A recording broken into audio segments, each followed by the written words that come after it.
Földlakók, itt prostatikus Vogon Jelc beszél a Galaktikus Hiperűr Tervezési Tanácstól. Mint nyilván tudják, a galaxis külső területeinek fejlesztési tervében szerepel egy a naprendszeren áthaladó hiperűrút megépítése.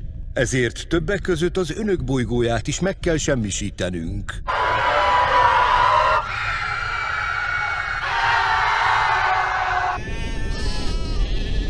Ne tegyenek úgy, mintha meglepődtek volna. A terv megtekinthető, a helyi tervezőhivatal van, az Alpha Centaurini már 50 földi éve. Ha önöket nem érdeklik a helyi ügyek, az a maguk baja. Micsoda egy apatikus bolygó. Nem nagy kár érte.